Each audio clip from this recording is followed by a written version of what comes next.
elle est en place. C'est la poudre. Tiens, on a découpé une femme en morceaux rue de la Bienséance à 2 pas du chat. Tiens, on a découpé une... I am a feminist. Je vous obsède avec une constance je ne suis pas conduite qui appelle quand même l'admiration. D'une façon conforme à ce qu'on attend d'une jeune fille d'abord et d'une femme ensuite. I'm sorry that I didn't become the world's first black classic pianist. Donald Trump. Je crois qu'une femme qui existe dans son temps, à l'intérieur de son temps, n'a pas d'époque, elle marque son époque. Bienvenue dans La Poudre, une conversation intime, profonde, avec des femmes artistes, activistes, politiques, des femmes inspirantes, des femmes puissantes. Comment sont-elles devenues femmes ? Contre quoi ont-elles résisté ? Que crient-elles ? Que rêvent-elles ? Que lisent-elles ? Je suis Lorraine Bastide et aujourd'hui, je reçois Sophie Fontanelle. Je pense que je suis véritablement... c'est pas androgyne. Je suis au milieu d'un truc dont on parle pas et où je suis sûre que beaucoup de gens sont. C'est toujours compliqué d'interviewer une amie. Sophie Fontanelle est une amie. Elle est même plus que ça. Elle est une sœur, une guide et parfois même un peu une mère. Quand on travaillait ensemble au L il y a des années de cela, elle a été la première à m'autoriser à grandir. Elle parle bien du fait de grandir, Sophie.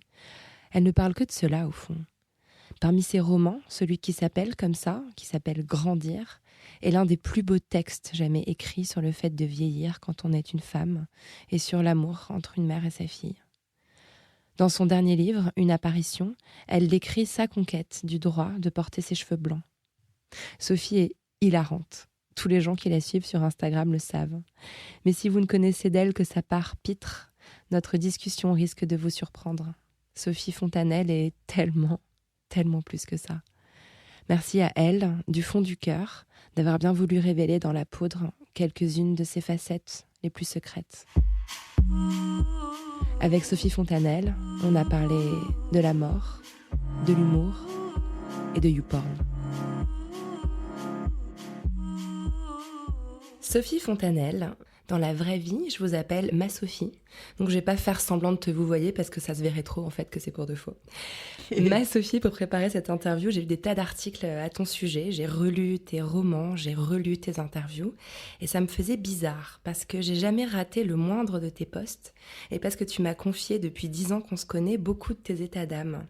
Pourtant, il y a des petits bouts de toi qui me restent toujours cachés.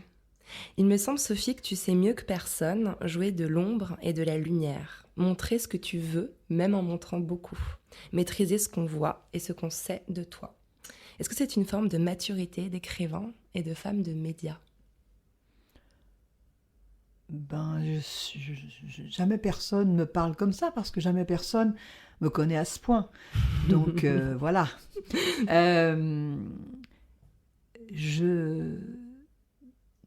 J'ai beaucoup travaillé dans ma tête sur qu'est-ce que c'était que ces choses que je cachais, puisque je fais comme si je montrais tout, alors que je ne montre pas tout. Alors, je me suis demandé qu'est-ce que c'était la chose complètement cachée. Je pense que pendant longtemps, ce qui était complètement caché, c'est que j'avais le sentiment de ne pas mériter d'exister. Donc en fait, je le cachais derrière de l'humour, comme souvent les gens qui ont de l'humour. Et puis aussi, j'ai fait une analyse à un moment donné dans ma vie et je disais à la psy que moi je n'étais jamais désespérée, ce qui est vrai, je suis jamais désespérée, mais à l'époque j'avais un scooter et je disais, de temps en temps, je me dis que si je tournais le volant du scooter, le guidon, vers le mur, en fait, ça pourrait se faire. Donc, je ne suis pas désespérée, mais il y a donc quelque chose de caché là-dessous qui... C'est comme si c'était quelque chose qui ne tenait à rien. Donc, j'ai pas peur de la mort. J'ai pas pleuré quand des gens que j'aimais sont morts. J'ai rêvé, ce qui est complètement fou d'ailleurs, c'est le hasard, j'ai rêvé cette nuit que je n'arrêtais pas de sangloter à propos de la mort de ma mère. Et que j'étais étonnée de pleurer. Ça ne veut pas dire que je ressens pas, c'est comme si... comme j'ai eu si longtemps le sentiment de ne pas exister, qui c'est qui meurt si on n'existe pas ? Sophie, t'as grandi dans le 16e arrondissement, près du métro Muette, ce que je trouve quand même hilarant quand on sait à quel point tu aimes parler. J'ai conjuré le son. C'était comment de grandir dans ce quartier de Paris ? On était des surclassés, comme les gens dans l'avion que par miracle on surclasse. Mon père, il était représentant de commerce et ma mère, elle était femme au foyer. Mère plutôt très instruite, père pas terrible au niveau instruction. On se retrouve dans le 16e, des amis, des collègues de mon père parlent de quelqu'un qui connaît quelqu'un qui a un appartement dans le 16e. Ma mère embrasse la cause du 16e arrondissement, mais je dois dire, elle se met à parler comme ça. Elle est comme ça. Et mon père était représentant de commerce, il vendait des ours en peluche, et des panoplies de Zorro, des choses comme ça. Et donc, au début, énorme honte, en fait, c'est ça que je ressens du 16e, énorme honte à aller chercher, quand mon père revenait de tourner, les fiertés, parce que c'était des super panoplies, mais un peu honte, parce que mon père, il n'était pas grand avocat, un grand cardiologue, il dirigeait pas une banque, et il fallait tout le temps le dire. À tel point qu'à l'école, quand on m'avait demandé ce que faisait mon père, j'avais dit mon père, parce que j'avais entendu que mon père disait qu'il avait été prisonnier pendant la guerre. Alors j'avais trouvé un truc super, c'est mon père est en prison. Ça me semblait être vraiment royal. On a été convoqués avec mes parents. Il a fallu que je dise qu'il était représentant de commerce. Parce que t'es vachement moins chic que la prison, en fait. Non, mais je garde un souvenir. C'est une chance d'avoir été... ça donne foi dans l'ascenseur social, parce que avoir la vitesse à laquelle ma mère, c'est-à-dire en 2h25, est devenue une bourgeoise, passant d'un père poète à une vie de bourgeoise, c'est fou. Et j'ai aussi vu très jeune des histoires de vexation sociale. C'est-à-dire qu'en fait, j'ai appris très jeune qu'il ne fallait pas vexer les gens socialement. À la limite, on peut dire aux gens qui sont moches, mais dire aux gens qui sont des ploucs, c'est pire en fait. Parce que de temps en temps, par exemple, j'avais une copine, un jour on a vu un homme dans la rue, elle m'a fait, lui, c'est vraiment... regarde-moi ça, ce plouc. À l'époque, on ne disait pas plouc, je ne sais pas ce qu'elle disait, mais c'est vraiment typique le physique de représentant de commerce. Et moi, mon père, il était représentant de commerce. C'est des blessures dingues. Et du coup, ça fait naître chez moi un désir d'élégance. Enfin, j'étais encore plus bourgeoise que ma mère, quoi. Je l'ai doublé. C'était quel genre de maman, ta maman, dans ton enfance ? C'était une mère fusionnelle. C'est-à-dire que c'est une mère qui jamais, c'est pas la mère. Elle disait que quand on allait au jardin d'enfants, là, elle disait que ça la faisait trop suer de jouer avec moi. Donc elle jouait jamais avec moi. Me raconter des histoires, ça la faisait trop suer. Tout ce que on doit faire pour l'éveil de l'enfant, là, j'ai jamais eu de tapis d'éveil et tous ces trucs-là, mais ça n'existait pas. Ma mère, elle n'en avait rien à faire, je la regardais coudre, voilà, parce qu'elle se faisait des vêtements. Mais on n'avait pas... donc j'avais une mère très flemmarde, qui tous les matins me faisait un petit déjeuner, mais alors vraiment, enfin quand je dis un petit déjeuner, elle me donnait des chocos, et puis elle m'emmenait à l'école, et après je pense, elle se recouchait en fait. Et elle était ultra flemmarde, et elle le disait d'ailleurs. Elle cuisinait très bien, mais détestait faire la cuisine. Elle disait, on a besoin de quoi ? D'une rondelle de saucisson et puis d'une tomate. Et quand elle se mettait vraiment en 18, elle faisait des frites et un tourne d'eau, quoi. Mais elle savait très bien cuisiner, mais la flemme. Et j'avais une mère tellement fusionnelle et tellement... on ne pouvait même pas... il y avait tellement de fusion, j'étais une partie d'elle. Mais à l'adolescence, ça a été très dur, parce qu'il a fallu se défaire de ce corps, en fait. Mais parce que tu parles de fusion, et pourtant tu parles d'un détachement en même temps, il y a quelque chose qui paraît paradoxal dans ce que tu décris, même de ton quotidien avec elle, de ton enfance. Je ne sais pas d'où il vient ce détachement. Je sais que... alors, il y a peut-être une clé, c'est que mes parents me touchaient très peu. Et mon père, c'était un événement quand... mais c'est pas parce qu'il voulait pas, en fait ça ne se faisait pas, on ne se touchait pas. Donc mon frère, on peut encore aujourd'hui pas s'embrasser, c'est-à-dire que dès qu'on s'embrasse, enfin, on s'approche et puis on fait comme ça, on fait comme si on tremblait, que c'était un truc tellement dingue de s'embrasser, c'est comme si c'était interdit. Et ma mère, de temps en temps, touchait la peau de mon bras en disant que c'était doux, etc. Mais, ou si, elle me faisait des câlins, mais au fond, pas tellement. Et puis, de toute manière, elle exprimait tellement que le corps, ça la dégoûtait, qu'en fait, ça m'a collé une sacrée distance avec la vie, en fait. Hein. Tu parles souvent de tes origines arméniennes, notamment dans l'un de tes romans, La Vocation, tu as publié en 2016, où tu racontes à la fois l'époque où tu dirigeais la mode OL et ta famille maternelle et son histoire. Tu évoques l'exil imposé à tes grands-parents, qui fuient alors un génocide, je trouve ça bien de le rappeler, qui coûte en 1915 la vie à 1 200 000 Arméniens qui vivent sur le territoire actuel de la Turquie. Est-ce que ça change une enfance d'avoir cette histoire de famille ? Certainement, puisque mon père est français, ma mère est arménienne, elle va devenir française en se mariant. Enfin, elle est arménienne, c'était les apatrides, c'était les passeports Nansen. Ça existait ça à l'époque. Et en fait, la partie arménienne a mangé toute mon identité. Je suis fière d'être française, hein. Vraiment, je me sens française, mais on ne parlait que des Arméniens. Aujourd'hui, j'ai des cousins là qui tout d'un coup ont ressurgi, mais je ne vois plus du tout ma famille française. C'est comme si elle n'existait pas parce que je les aime pas, mais toute cette partie arménienne a tout pris. Et en plus de ça, j'ai vécu dans un 3 pièces, parce qu'on avait beau vivre dans le 16e, on était très nombreux dans un 3 pièces, et dans ma chambre, il y avait mon frère, une tante à moi parfois, et ma grand-mère. Donc j'avais la grand-mère arménienne. Et donc quand par exemple, j'avais simulé une signature pour un bon d'absence et que je me faisais hurler dessus par ma mère, ma grand-mère, j'allais évidemment dans ma chambre pleurer, ma grand-mère me disait, on dit néné en arménien pour dire la grand-mère, elle disait néné a beaucoup pleuré déjà. Et là on avait vraiment l'air con parce qu'en fait on avait pendu son père. Ils avaient dû tout quitter, et ils avaient vécu planqués dans des caves, et ils ont mis 4 ans à réussir à aller de Turquie en France, à Marseille. Voilà, il y avait comme une interdiction à avoir des menus soucis, puisqu'il y en avait des très très gros, mais on rigolait beaucoup aussi. Hein. Pas le droit de pleurer, donc vous riez à la place en fait, c'est ça ? Ma grand-mère, elle pouvait pas pleurer. Un jour, je sais qu'on est passé... de temps en temps, j'allais la promener. Donc, j'ai beaucoup fait d'assistanat aux personnes âgées dans ma vie. Et donc, j'allais la promener et on passait devant une boulangerie et puis elle disait l'odeur, alors qu'elle était au régime, elle devait manger que des tailles fines. Et elle disait ça sent bon, etc. Et puis un jour, elle me dit mais quel bonheur.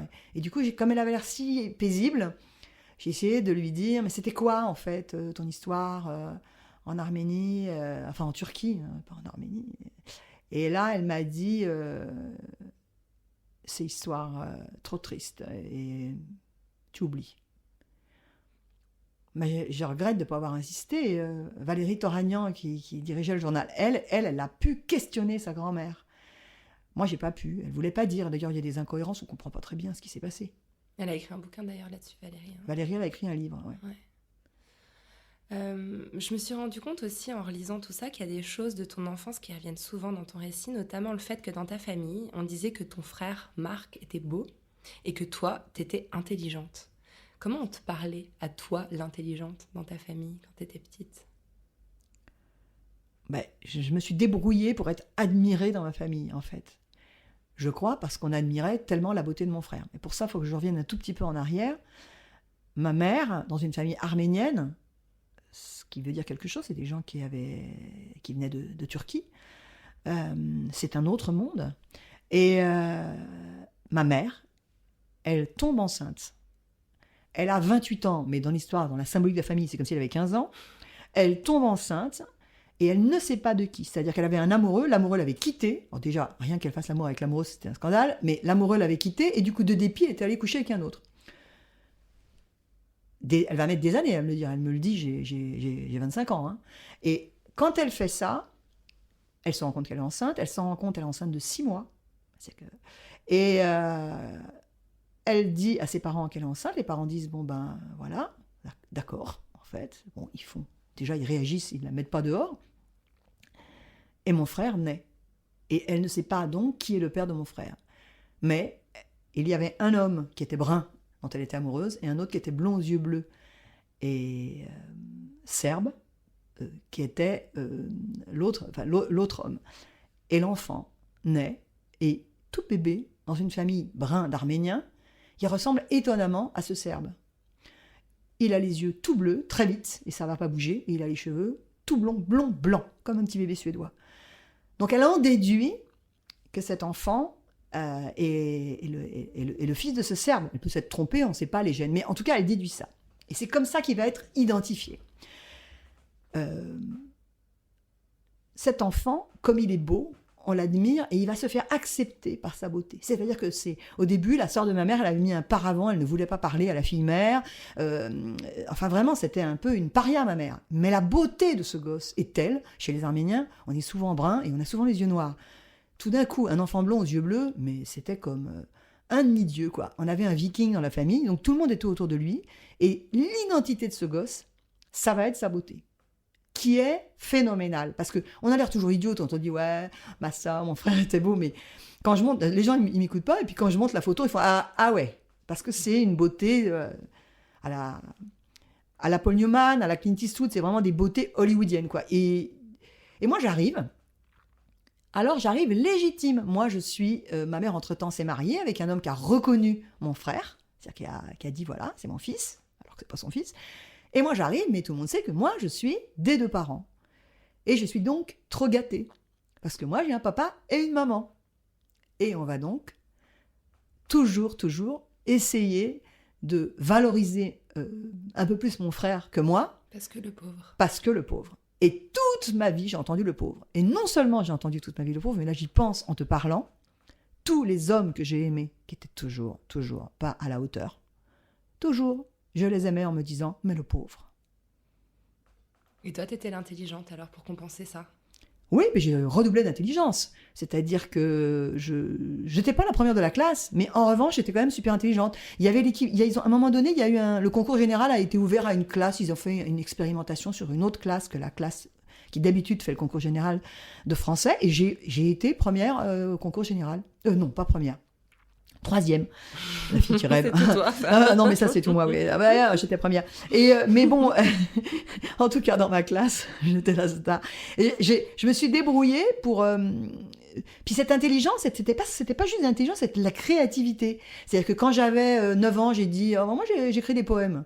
Alors, j'ai commencé à écrire des poèmes. On a trouvé qu'ils étaient bien. Donc, dès qu'il y avait un mort, il fallait que je fasse un poème sur le mort. Enfin, je faisais un poème spontanément sur le mort. Après, j'en ai fait plusieurs. Après, je faisais un recueil de poèmes sur le mort. Après, on me disait comment est-elle mort. J'ai dit non, ça m'embrouille, laissez-moi faire à mon idée. Mais j'ai fabriqué, c'est pour ça que c'est pas étonnant qu'aujourd'hui j'ai cette étrange notoriété, parce que ma notoriété, elle est bizarre. C'est que j'étais déjà à l'école, au lycée, j'étais à la fête de l'école, j'étais avec ma guitare, on m'avait offert une guitare et je chantais des chansons. Et si les élèves étaient très sympas, je faisais une chanson sur elles. Et tout le monde te regardait. Ah bah oui. Et t'aimais bien. J'adorais, j'avais pas peur. Je faisais des auditions, j'ai fait des disques quand j'étais jeune, j'avais passé des auditions. J'étais vraiment un énergumène, quoi. Mais c'est marrant parce que tu parles beaucoup de cette faculté que tu avais à écrire, à utiliser les mots, cet humour, cet esprit que tu avais très jeune. Et pourtant, il y a un passage dans un de tes romans. J'ai vraiment passé une grande partie de la nuit à relire tes bouquins, Sophie. Ils sont tellement beaux. C'est dans L'Envie. C'est à la page 17. Tu es dans une chambre d'hôtel avec un homme plus âgé qui contraint, on comprend, même si tu le dis très pudiquement, à avoir un rapport sexuel avec lui. T'as 13 ans. T'avais peut-être ce cerveau, mais t'avais aussi, j'ai l'impression, une allure de femme, un corps de femme très jeune, ado.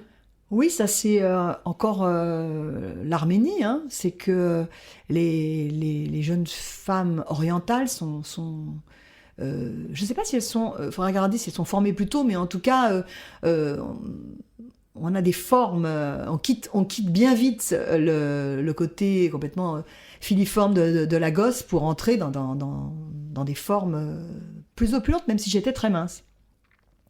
Donc, quand j'avais 13 ans, c'est pour ça que ça m'amuse aujourd'hui quand on me dit que les cheveux blancs, ça peut éventuellement me vieillir, parce que quand j'étais plus jeune, quand j'avais, mettons, 12 ans et demi, on m'en donnait 15, et à 14 ans, j'entrais dans toutes les boîtes de nuit, ce qui m'a donc... Je faisais plus vieille que mon âge. Et j'avais... donc moi, je me sentais pas du tout belle, puisque de toute manière, c'était interdit. La beauté, c'était pour mon frère. Mais en revanche, j'avais un très joli corps. Ça, j'arrive à le dire, même si ça... comme ça, mais bon, j'avais un très joli corps. Et ce très joli corps, à 14 ans, je comprends qu'il a un pouvoir de séduction. Et qu'est-ce que je fais ? Je ne sais plus si c'est à 14, 15 ou 16 ans, c'est ça qui est terrible, c'est que j'ai oublié, c'était tellement traumatisant, c'est qu'évidemment, alors que je n'en ai pas le droit, je vais danser à l'Élysée-Matignon, dans les boîtes. Et évidemment, je dis à ma mère que je dors chez une copine pour travailler les maths, mais bien évidemment, je vais danser. Et là, je rencontre un garçon, et le garçon, il me dit, il faut qu'on passe dans ma chambre d'hôtel parce que je ne sais plus pourquoi faire. Le mec est sublime, il m'a enroulé des pelles, j'ai trouvé ça tellement génial et dément. On va dans la chambre d'hôtel, il se met à moitié à poil, moi, il me dépoitraille à moitié, je trouve ça super, en tout super. Puis à un moment donné, c'est tellement super que le garçon, il est très en forme. Et moi, je lui dis, oui, mais moi, je peux pas, parce qu'en fait, j'ai très très peur, hein, je suis vierge. Tout ça en espagnol. Il était espagnol. Ah oui, en plus. Et il me dit, oui, mais moi, tu comprends, tu peux pas me laisser dans cet état-là, etc. Je dis, oui, mais moi, je peux pas. Et là, il m'a dit, alors il y a une solution. Et quand on a 14 ans, surtout moi, j'étais vraiment tellement immature par rapport à ça. Il est parti, il est revenu avec un pot de crème. Et je me suis dit, ça doit être la solution, le pot de crème. Peut-être on va se mettre de la crème, je ne sais pas. Et en fait, il m'a mise sur le ventre, je sais pas, ce qu'il a fait avec la crème, je l'ai déduit après, et en fait, il m'a sodomisée. Et dès que j'ai compris qu'il y avait une intrusion dans mon corps, en fait, j'ai commencé à pleurer. Et j'ai pas arrêté de pleurer pendant le temps où ça a duré, et ça a duré, quand même, dans mes souvenirs, ça a duré un certain temps. Et quand ça a été terminé, moi, je continuais de pleurer. Lui, il m'a dit qu'il était désolé. Il m'a dit qu'il fallait surtout pas que je pense que ça, c'était l'amour, que ça, c'était les hommes quand ils perdaient la tête. Et puis, il m'a donné de l'argent. Et puis, il m'a raccompagné à un taxi. Et moi, j'ai été dans le taxi. C'était une grosse somme d'argent. Et dans ma tête, je me suis dit, mais c'est génial d'avoir autant d'argent. Et donc, j'ai arrêté le taxi pour garder l'argent. Et puis quand j'étais dans la rue, j'ai commencé à me rendre compte que je saignais, que ça allait pas du tout. Je suis rentrée chez moi et j'ai tenu 2 jours à pas dire à ma mère que j'étais déchirée en fait. C'est horrible, hein, c'est abominable. Et j'ai tenu 2 jours et puis finalement, j'en ai parlé à ma mère. Ma mère, elle était complètement effondrée. Elle m'a emmenée chez un gynécologue qui m'a écoutée et qui m'a dit « Je ne vais pas vous examiner car je sais ce qui s'est passé » et qui m'a dit « Voilà ce qui s'est passé ». Donc il dit voilà ce qu'il faut faire, voilà ce qu'on va faire. Et qui m'a dit tu es tombée sur un connard. T'as été violée, on te l'a dit ça quand même à un moment ? Mais même moi, j'arrive pas à le dire. Même moi, j'arrive pas à le dire parce qu'en fait, quand j'en parlais à ma mère des années plus tard, parce que sur le coup, ma mère n'a pas tellement parlé. Et quand j'en parlais à ma mère, elle disait c'est pas un viol. Un viol, c'est quand on prend des femmes, on les tire par les cheveux. Et je vois bien à quoi elle fait allusion. Et elle dit, toi, tu as été abusé. C'est différent, c'est-à-dire que on a abusé de ta confiance. Mais ok, alors on met le mot qu'on veut de toute manière. Moi, je me suis toujours dit, ok, mettons, c'est pas un viol. Mettons, en fait, on dit c'est pas un viol. Parce que j'ai tellement formaté, on m'a tellement dit que c'était pas un viol que je me dis, ok, c'est pas ça. C'est quand même hyper violent, car en fait, ce que je me suis dit, et là, on en vient à ta marotte, qui est la question du féminisme.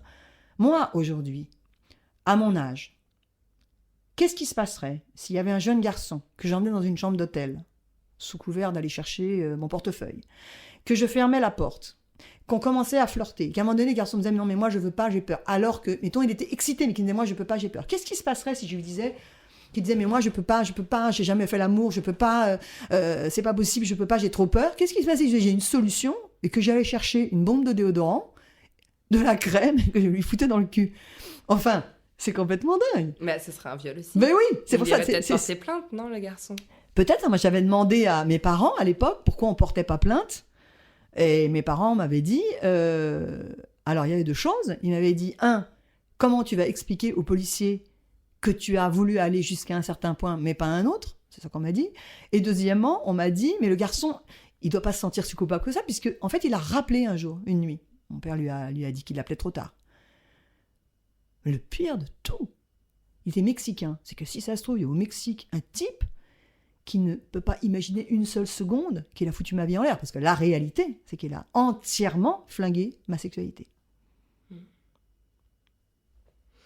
T'es devenue femme ou tu l'étais de naissance ?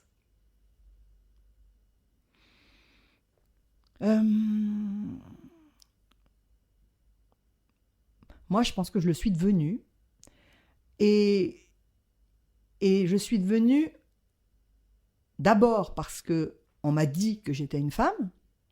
Ça, c'est une première chose. On m'a dit que j'étais une fille. Et ensuite, parce que j'ai décidé d'en être une. Parce qu'en fait, quand j'étais gosse, j'étais coiffée comme un garçon. Je ressemblais un peu à la fille de Zazie dans le métro. Et les filles, à l'époque, avaient souvent les cheveux courts. Et j'avais des copains garçons et je me trouvais exactement aussi garçon qu'eux. Et j'étais très étonnée qu'il faille s'asseoir pour faire pipi. Je trouvais qu'on pouvait peut-être faire pipi debout. J'ai essayé, mais ça marchait pas. Ça se tente. J'ai essayé de le tenter. Et je suis devenue fille parce que j'ai décidé que c'était quand même pas mal. Parce que dans mes amis d'enfance, il y avait 2 amis d'enfance avec qui j'ai grandi, qui étaient des garçons. Et on avait une égalité totale. C'est-à-dire qu'il n'y avait pas là une fille et des filles garçons, sauf quand on faisait du vélo où ils essayaient de me faire croire qu'ils étaient meilleurs que moi. Et comme j'étais quand même très très bonne, souvent ils me dégonflaient les pneus de mon vélo pour que je puisse pas les rattraper. Bon, tout ça, je les adorais quand même, mais bon. Et avec eux, nous jouions à mettre des mains dans des culottes et tous ces trucs. Donc, en découvrant à quel point c'était sympa, je me suis dit, c'est absolument génial d'être une fille, en fait.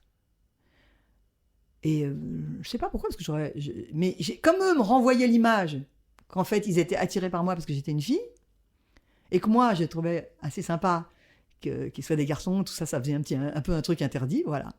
Je suis devenue comme ça, une femme. Tu te souviens de ce que tu lisais ado? Parce que tu nous l'as dit, tu écrivais beaucoup, tu avais l'amour des mots. Dans quoi tu t'inspirais? C'était quoi tes bouquins sur ta table de chevet quand tu avais 15-16 ans? Ma mère lisait à voix haute des poèmes, que d'ailleurs je connais encore par cœur, et, enfin pour certains. Donc elle vivait, elle lisait, d'abord elle lisait des vers, elle lisait Molière, hein, très souvent, Prévert, Musset, et ça, donc moi je me suis mise à écrire des poèmes. Et de ces poèmes, je suis allée vers la chanson. C'est-à-dire que vers 9 ans, je crois 9 ans et demi, j'ai dit je voudrais une guitare. Enfin, je voulais un piano, mais c'était trop cher, on m'a offert une guitare. Il n'y avait pas la place dans le 3 pièces en plus. Oui, j'avais une grand-mère un peu riche, mais celle-là, on est allé la voir. Elle avait été, cette femme, chanteuse d'opérette. Et donc, elle m'a fait chanter pour savoir si elle allait m'offrir un piano. Elle a dit que ça lui plaisait pas, qu'elle allait m'offrir qu'une guitare. Bah, c'est pas mal déjà. Oui, j'ai fait des chansons à la guitare. Et donc, c'était des choses, je racontais...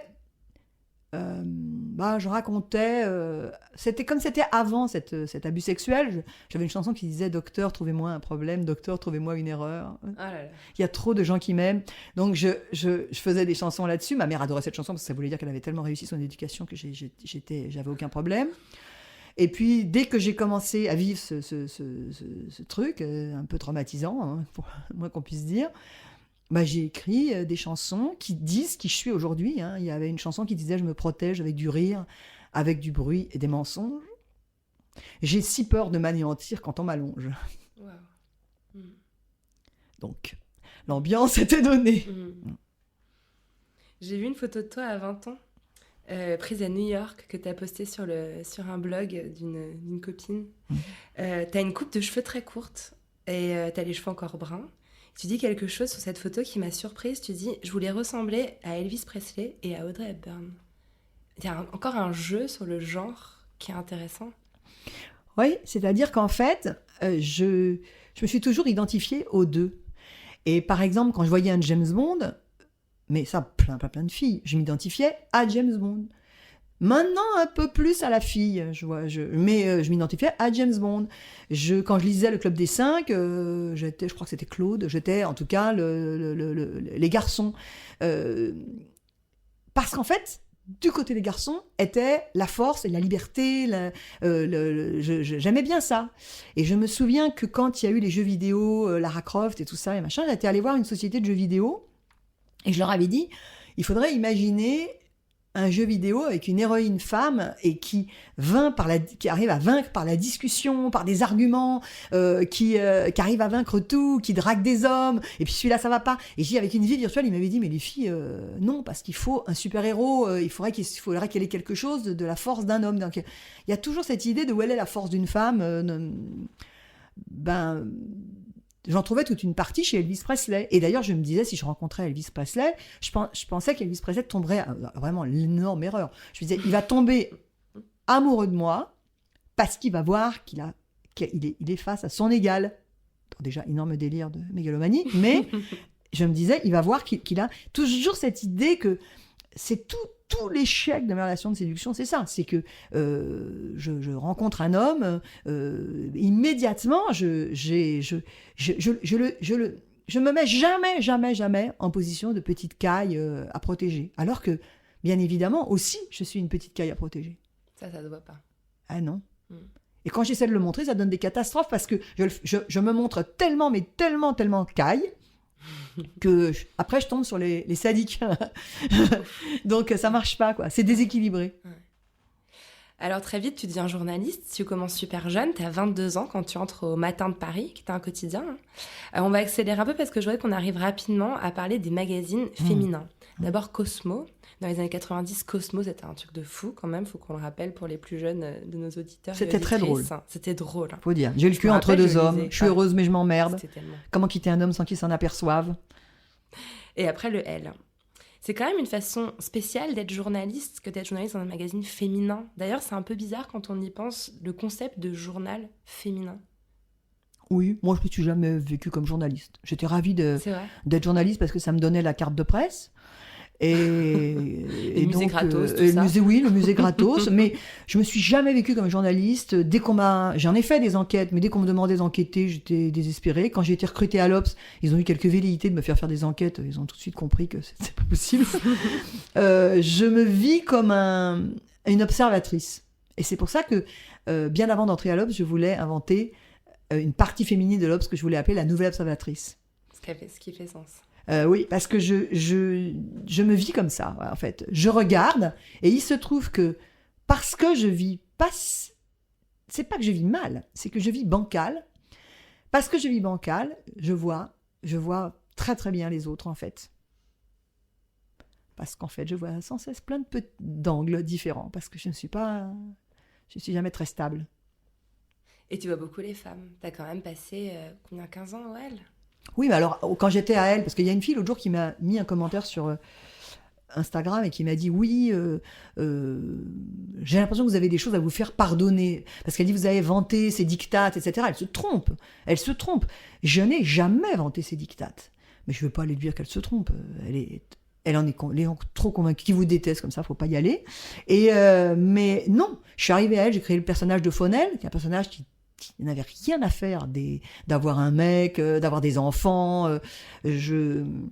Par exemple, sur le mariage homosexuel, évidemment que je suis pour le mariage homosexuel. Bon, si les gens veulent se marier, je ne vois pas pourquoi on les en empêcherait. Mais il y a un dessin du New York Times que j'adore, où il y a un vieux couple qui regarde la télé, il y en a un qui dit à l'autre « Les homosexuels vont pouvoir se marier », et l'autre à côté dit comme s'ils n'avaient pas déjà assez souffert. Donc, je déteste la norme. Donc, dans le magazine féminin, moi, j'ai été heureuse, mais j'y étais heureuse parce que je venais montrer autre chose que la norme. Et c'est quand même un endroit où on essaye de donner des conseils énormément, on essaie de dire aux femmes, voilà la bonne façon d'être. Et tu parles de Fonel, c'est marrant parce que je voulais qu'on en arrive à Elle. Fonel, c'était... une espèce de double, d'ailleurs, parfois elle fait des incursions sur Instagram, tu l'utilises souvent, t'arrives pas à t'en détacher. Il y a même des gens qui t'appellent comme ça. Et c'était une fille branchée, dévergondée, pleine d'humour, un peu accro à la mode quand même, elle parlait tout le temps de fringues. Elle servait à quoi en fait, Fonel ? Elle venait jouer quel rôle dans ta vie ? Elle venait exprimer quelque chose que je contiens, qui est un côté tonton flingueur. C'est-à-dire que c'est... moi, dans ma vie, tous les jours, je suis tout le temps en train de me dire, est-ce qu'il faut que je sois... où elle est ma douceur, où elle est ma force ? Et Fonel ne se posait pas cette question. Fonel, elle était que force. Donc ça me plaisait qu'elle soit que force, puisque c'est... d'ailleurs, quand il a fallu... Je pense à ça, c'est vachement important, parce que quand il a été question avec UGC d'en faire un film, je me souviens que j'avais fait une esquisse de scénario, et on m'avait dit... C'est pas possible parce qu'elle est trop forte, il faut lui donner des faiblesses. Et je disais, mais merde, James Bond, on lui donne pas des faiblesses. Si, dans les derniers James Bond, mais c'est la fin des haricots, on lui donne des faiblesses. Mais normalement, James Bond n'a pas de faiblesse. Brise de Nice, c'est un bloc monolithique. Et tout d'un coup, pourquoi il fallait donner des faiblesses ? Alors j'avais dit lesquelles ? On m'avait dit, mais tu vois, peut-être elle pourrait, quand elle était jeune, avoir eu des parents qui se séparaient, elle n'avait pas supporté, peut-être elle pourrait, tu vois, peut-être il y aurait eu un abus, donc je me disais, c'est quand même dessous de clairvoyance. Mais moi, justement, Fonel me guérissait de ça. C'est un personnage qui n'est que force. Voilà. Elle a réponse à tout. Et le problème que j'ai, c'est que Fonel, effectivement, est en sommeil chez moi. Mais si je vais dîner avec un homme, qui c'est qui va au rendez-vous ? C'est Fonel. Donc, ça m'amuse, en fait. J'ai toujours voulu... Je cherche un homme avec qui je pourrais jouer et qui pourrait renvoyer les balles, quoi. Parce que non seulement j'envoie la balle, et puis voilà, mais parfois je lui envoie dans l'œil, même. Tu peux pas t'en empêcher. Oui. L'humour, c'est en fait une façon de rendre ton intelligence un peu plus acceptable par la société. L'humour, c'est peut-être, parce que quelqu'un m'a dit un jour, tu m'as l'air de te trouver bien intelligente. Oui, mais oui, c'est comme ça. Je le suis. Je le paie quand même le prix fort. Donc c'est pas si simple. Hein. Mais pour moi, l'humour, c'est surtout une façon, justement, de ne pas, j'allais dire de ne pas tenir. C'est une façon de dévier toute tension. Et donc, j'ai lu des choses sur le trait d'humour, il y a eu un texte de Freud, il y a eu des tas de choses qui ont été écrites là-dessus, et en fait, j'ai appris que l'humour, c'est une jouissance qu'on donne à l'autre, et que donc, c'est une jouissance sexuelle, et que c'est un détournement de la jouissance sexuelle. Quand même, ça me ressemble bien. C'est généreux, quoi. Tu donnes tout le temps, toi. On fait jouir l'autre par l'humour. Je réagis tout le temps par l'humour. Je sais pas faire autrement, en fait. Je sais. Et ta notoriété, au fond, elle sert à quoi ? T'as fait de la télé, t'as été pendant assez longtemps chroniqueuse à Nulle part ailleurs. Les gens t'ont arrêté dans la rue et tu le racontes dans un de tes romans, Le plus jeune métier du monde, que j'avais personnellement commandé sur Amazon d'occasion quand je suis rentrée à Canal+. Ça t'arrive encore souvent aujourd'hui, les gens t'arrêtent dans la rue à cause d'Instagram. Et bien souvent, les gens, ils t'expliquent des choses, on le lit sur les forums, sur les blogs... Ils s'identifient à toi, tu leur fais des révélations, ils veulent être toi, ils t'aiment follement. Et quelle fonction ils jouent, en fait, ces gens dans ta vie ? Est-ce que c'est une espèce de famille ? Est-ce que c'est... Non, c'est pas une famille. C'est pas une famille, c'est juste que c'est mon lien au monde. C'est-à-dire qu'en fait, c'est plus large qu'une famille, hein. C'est parce que dans une famille, il y a aussi des emmerdements. Là, en fait, quand il arrive que les gens mordent, parce qu'en fait, c'est une relation quand même on est dans l'amour. Donc, quand de temps en temps, quelqu'un se met à me dire, je sais pas, en fait, je désire ton corps, etc., ou je ne sais quoi, quand je sens qu'il passe, ou bien il y a une femme qui m'avait dit un jour, c'est arrivé, je vais dire en tout, je sais, 4 fois. Une femme qui m'avait dit oui, elle me faisait des espèces d'allusions, mais très homophobe, où elle me disait mais reconnais qu'en fait t'aimes les chattes, etc., une espèce de truc, et tout ça c'était un message ouvert, hein, sur Instagram. Donc un jour elle me dit alors la petite pédale, etc., et un jour je lui ai dit le mot, je ne sais plus quel mot elle avait employé, peut-être pédale, je lui ai dit me semble très limite, que normalement je ne fais jamais. Et en fait, je sais pourquoi j'ai fait ça. J'ai pas fait ça parce que j'aurais une homosexualité cachée, que tout d'un coup elle aurait touché, qu'elle a peut-être pensé. C'était pas ça. C'est que je me suis toujours insurgée d'abord contre les propos homophobes, ça déjà. Pas chez moi. Je lui interdis pas sur un blog d'aller dire ce qu'elle veut. C'est la liberté d'expression, mais pas chez moi. Et surtout, moi, j'aime les hommes, mais j'ai énormément de mal à aller avec eux. C'est pas du tout simple pour moi. Je ne suis pas attirée sexuellement par les femmes, et donc je suis ailleurs. Je suis ailleurs que juste cette fille qui, de temps en temps, se dit « un homme va pouvoir me donner du plaisir », mais moi, c'est difficile pour moi. Et si je pouvais être attirée par les femmes, j'en connais plein des sensationnels, mais je ne suis pas attirée par les femmes. Donc, en fait, je suis au milieu, dans ce truc qui n'a pas de nom, qui est...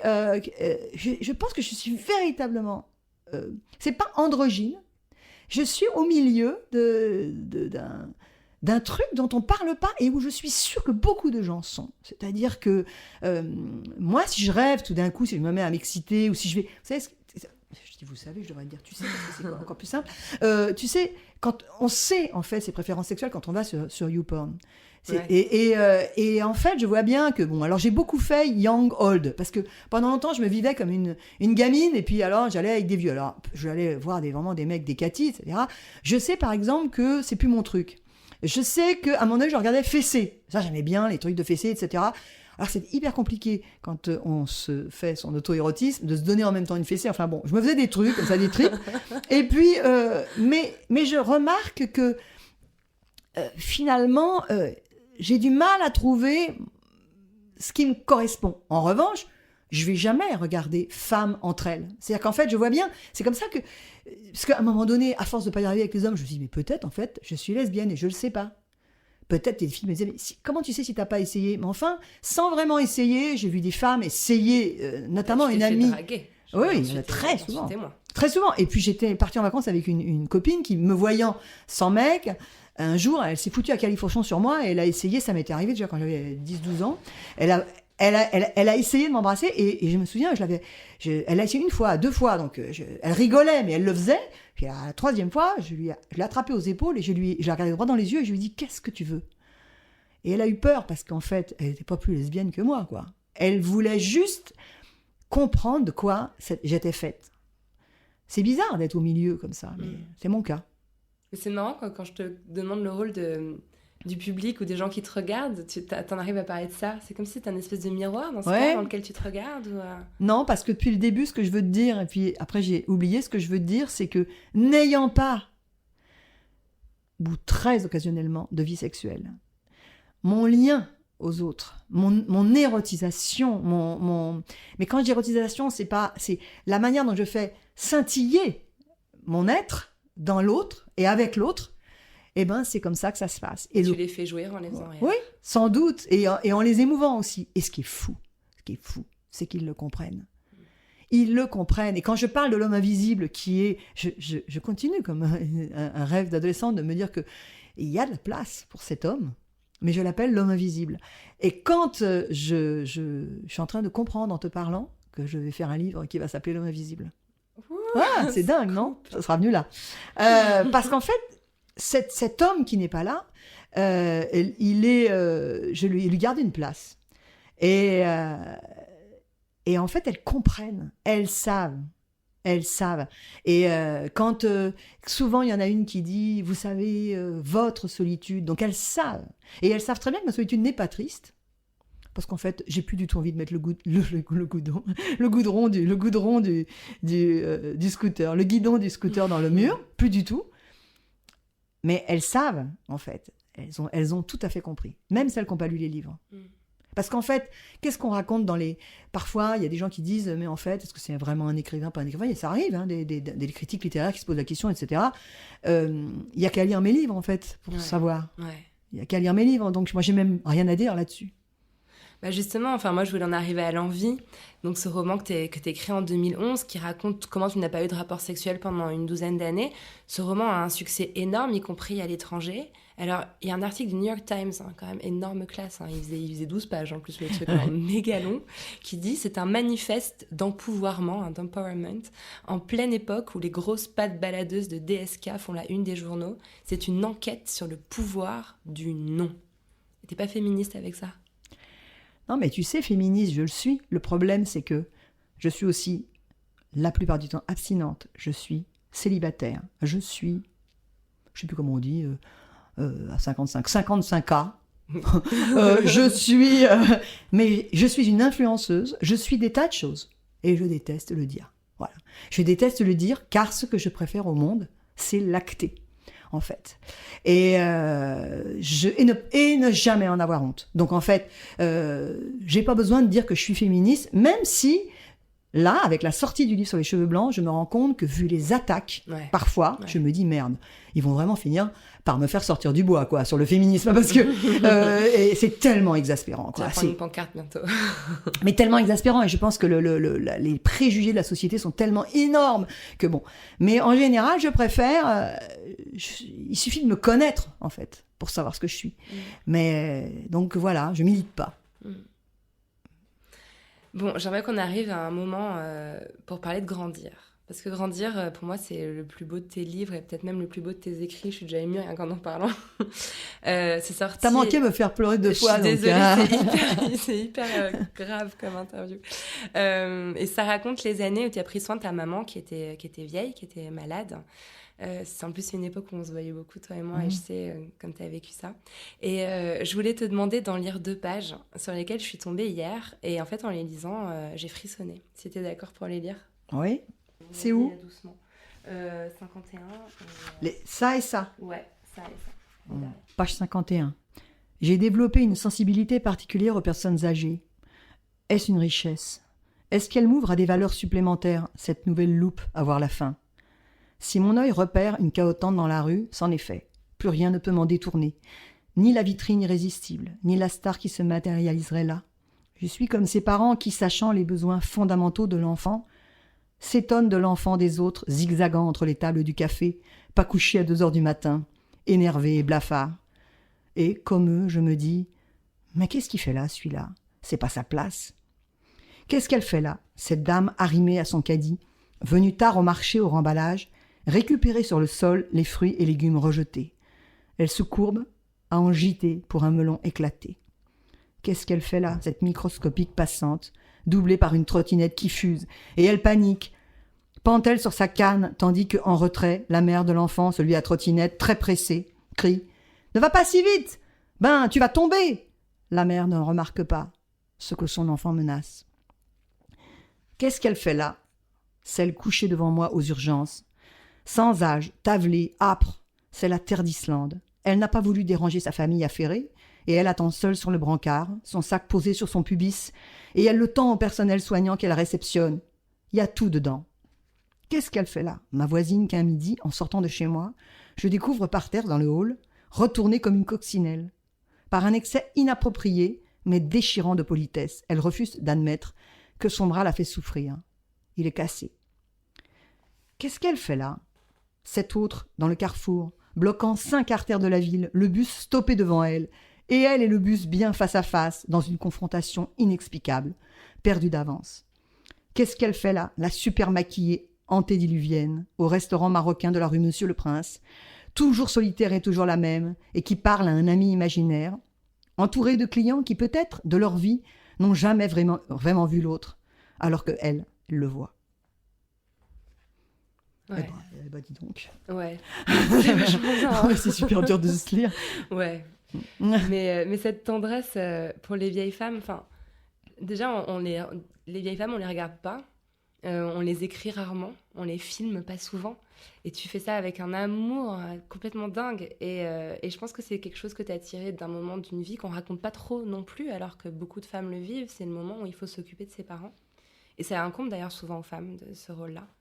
Et je crois que c'est un moment qui a été un basculement important en fait pour toi. Tu l'as pas appelé pour rien Grandir, ce bouquin. Mais parce qu'il a fallu pardonner à ma mère. Ma mère n'est pas coupable du fait que je me suis retrouvée dans une chambre d'hôtel à me faire sodomiser. Elle n'est pas coupable de ça. Mais son manque d'écoute à ça, qui vient de plein de choses, hein. Le fait qu'on ne m'ait pas emmené voir un psy, le fait que tout ça, ça a été comme si ça n'était pas arrivé. Ou bien, pire, je l'avais quand même un peu cherché. Donc, tout ça, ça a fait que moi, ma mère, ça faisait comme ça quand j'étais face à elle. Et elle le savait. Et un jour, ma mère est tombée et il a fallu pardonner en 2 heures. Parce que sinon, cette femme qui était par terre, qu'il fallait emmener aux urgences, eh ben, elle n'aurait jamais voulu bouger. Donc, il a fallu que je lui dise « Maman, je t'aime. Et parce que je t'aime, je vais appeler les ambulances. » Mais alors là, je me suis dit, mais c'est dingue. Et à quoi je pensais quand je disais ça? Je pensais à Jean Marais. Parce que Jean Marais raconte que dans une chambre d'hôtel, un jour, Jean Cocteau est venu le voir. Et lui a dit, vous êtes si beau, etc. Et Jean Cocteau s'est foutu dans ses bras. Il n'était pas amant. Et lui a dit, je vous aime, est-ce que vous m'aimez, vous? Et Jean Marais a dit, oui, moi aussi, je vous aime. Et dans Une vie, son livre, il dit, mais je n'étais pas du tout amoureux de Jean Cocteau.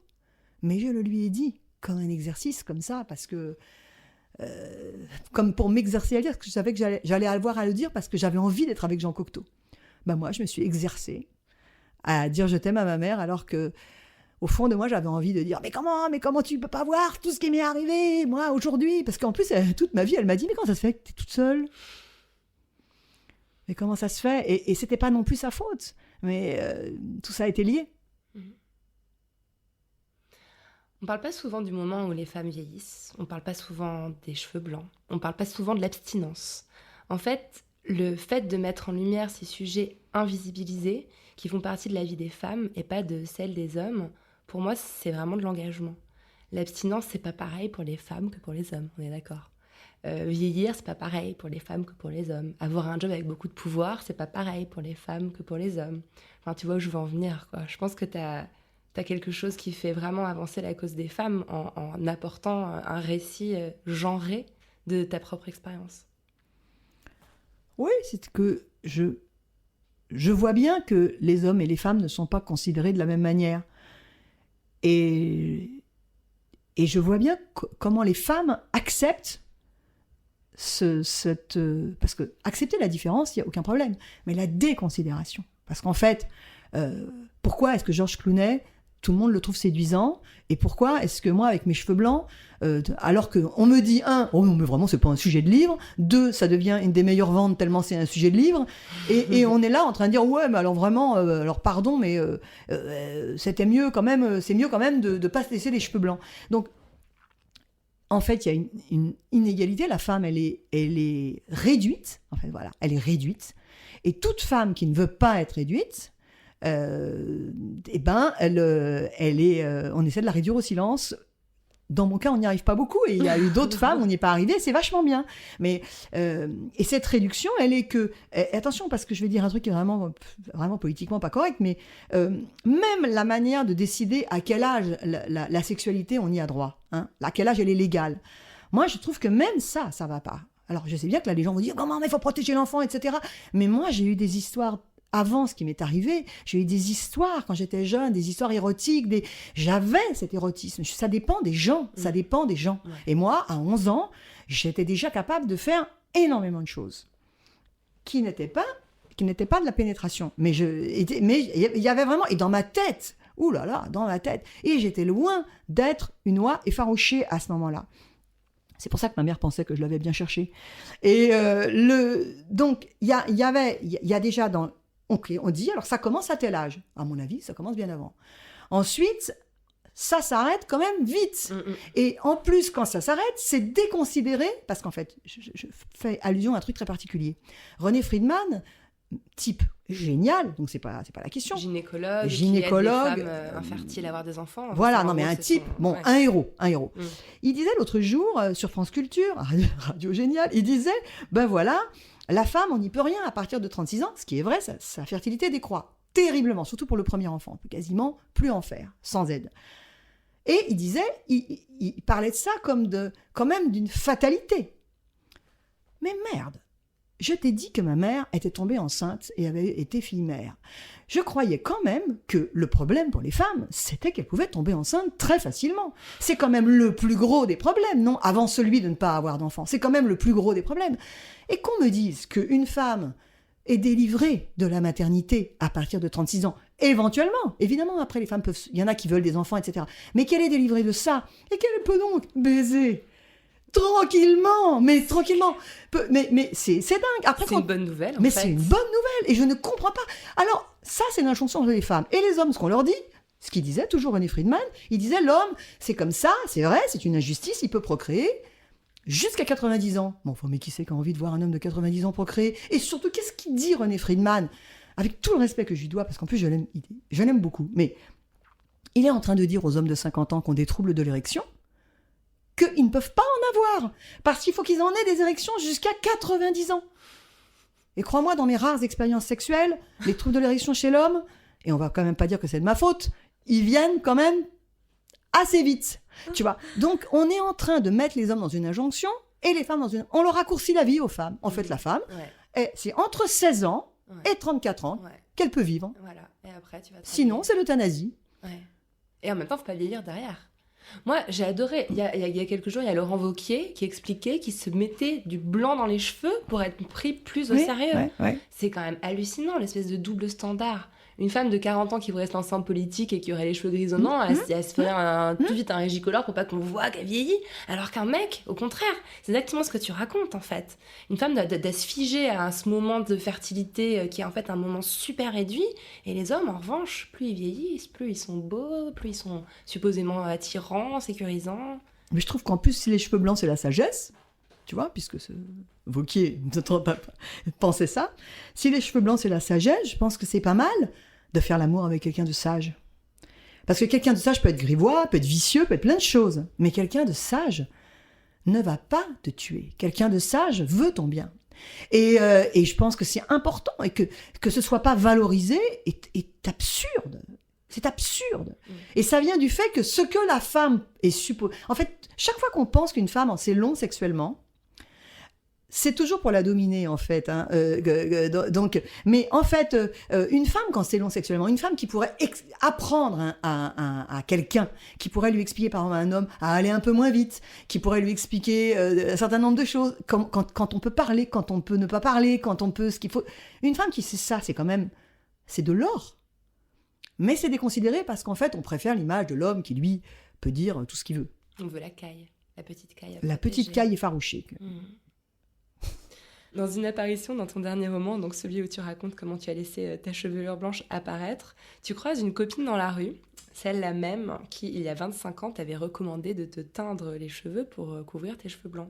Et tu lui dis « j'ai désobéi ». C'est un acte militant de désobéir, non ? Oui. Et les femmes, même celles qui croient qu'elles désobéissent ou qu'elles sont libres, c'est fou ce qu'elles sont obéissantes.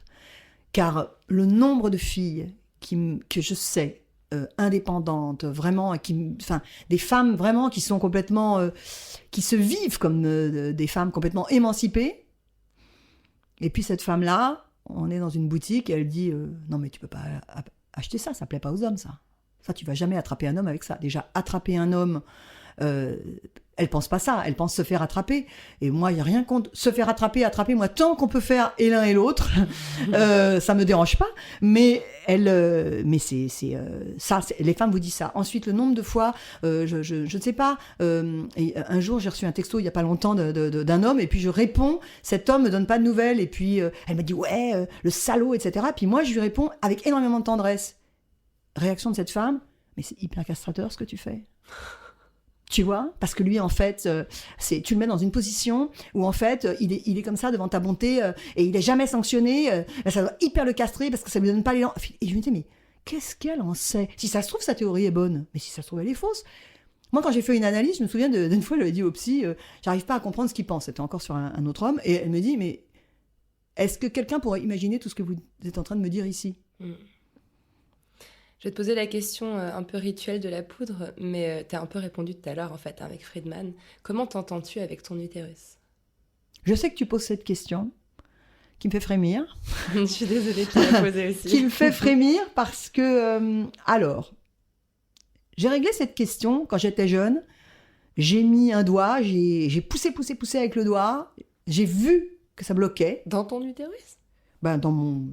Tu finis au col de l'utérus. Ah ouais, carrément, t'es en train de me dire. D'accord, ok. Ouais. Je croyais que c'était une imagée, mais non. d'accord. Tu mets ton doigt, c'est ce que fait le... T'as été lui rendre c'est ce que tu fais, c'est ce que fait le médecin, le gynéco quand tu vas. Tu vas jusqu'au col de l'utérus. Donc je suis arrivée jusqu'au col de l'utérus. J'expérimentais, je regardais. Et après, du coup, je suis allée regarder comment c'était fait, voilà. Et j'ai compris. Et j'ai cru que tout le monde faisait comme moi. D'ailleurs, je vois, en te parlant, que pas tout le monde. Et un jour, je parle avec des copines qui sont chez moi et on discute de taille de bites. Et elles sont en train de dire, il y en a une qui dit oui, mais ça dépend de comment est grand ton vagin. J'ai dit mais non, mais c'est élastique. C'est élastique. C'est quelque chose qui se modifie avec le désir, etc. Et là, elles disent non. Et imagine si tout d'un coup, ça te fait mal à l'estomac. Des folles. Donc je dis mais écoutez, mais les filles adultes, je dis mais les filles, il n'y a pas un tuyau, c'est pas le tunnel du Mont Blanc quoi. Je veux dire, il n'y a pas un tuyau qui arrive jusqu'à l'œsophage. C'est à un moment donné, ça bloque. Et toutes elles m'ont dit ah non, Ah bon? Elles étaient... Incroyable. J'inventais que ça bloquait, j'avais un problème. Donc, les femmes ne connaissent pas leur corps. Non. Mon rapport avec mon utérus, c'est qu'au moins moi, je suis allée lui toucher son entrée. C'est bien, bravo. Ta chambre à toi, au sens de Virginia Woolf, je sais que tu l'as, j'y vais souvent. C'est bien de l'avoir. Ouais. Alors moi, je l'ai tellement eu que de temps en temps, je me dis, là, j'étais amoureuse l'année dernière et je me disais, je vais partager ma chambre. Je trouvais ça génial. J'imaginais, c'était un homme qui était plus âgé que moi. Je disais, bon, il va être là, il va être dans le lit, il va ronfler, j'en suis sûre. Il va me déranger, mais ça va être super. Parce que ma chambre, mon appartement n'a pas, comme tu le sais, de porte. Et donc, il y a tout est le bureau, la salle à manger, tout est une seule pièce. Donc, je disais, bah voilà, ma chambre, je vais la partager. Je peux. Je crois que je peux. Tu lis quoi quand tu trouves le monde trop laid? Dans quel livre, dans quel auteur tu vas te réfugier? J'ai même pas besoin de lire, j'ai besoin d'entendre. De temps en temps, c'est pour ça que j'aime tant France Culture. De temps en temps, tu vois, il y a tout un truc, et tout d'un coup, il y a quelqu'un qui dit, ainsi que le disait très bien Paul Éluard, tu es le grand soleil qui me monte à la tête quand je suis sûre de moi. Et tout d'un coup, tu entends de la littérature et de la poésie. Et tu entends ça. Et là, c'est pour ça que je te remercie de m'avoir permis de lire, m'avoir proposé de lire, parce que tout d'un coup, tu entends, et tu n'as pas besoin qu'un critique te dise que c'est de la littérature. Tu entends que c'en est, tu vois. Et j'ai juste besoin d'une phrase. Ça évoque quoi pour toi, la poudre? Ça évoque l'odeur de la violette. Je ne me maquille pas beaucoup, mais je me mets de la poudre. Ça évoque justement l'âge, et la féminité et l'âge. Je ne sais plus si les poudres sentent la violette maintenant. Souvent, je suis désespérée parce que ça ne sent pas comme je voudrais que ça sente. Merci, ma Sophie. Merci à toi. Merci à Sophie Fontanelle d'être venue faire parler la poudre avec moi. La poudre est une émission produite par Nouvelles Écoutes. Elle est réalisée par Aurore Meyer-Mailleux, avec à la préparation et à la prise de son d'Isla Tortello. À la programmation, Laura Cuissard. Au mixage, Laurie Galigani.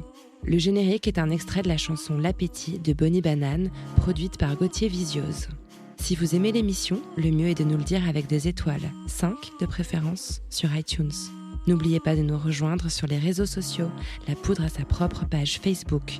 Nous sommes aussi sur Twitter, La Poudre NE, et sur Instagram, La Poudre TV, où nous partageons toutes les recommandations culturelles de nos invités. Pour ne louper aucun épisode de La Poudre, n'oubliez pas de vous inscrire à notre newsletter sur le site de Nouvelles Écoutes. Cliquez sur La Poudre, l'occasion de découvrir tous les autres podcasts que nous produisons. À très vite et continuez de faire parler la poudre. Cet épisode a été enregistré dans une chambre de l'hôtel Grand Amour, que je remercie pour leur soutien inconditionnel depuis la première saison de La Poudre. Le décor est génial, entièrement chiné. Ma chambre préférée, c'est la 604, celle qui est sous les toits, avec un portrait de Vivienne Westwood, flamboyante et nue, sous l'objectif de Jürgen Teller. Si vous réservez une chambre à l'hôtel Grand Amour, rue de la Fidélité à Paris, avec le code La Poudre, vous bénéficierez d'une réduction de 10% sur le prix de votre chambre. Ne nous remerciez pas.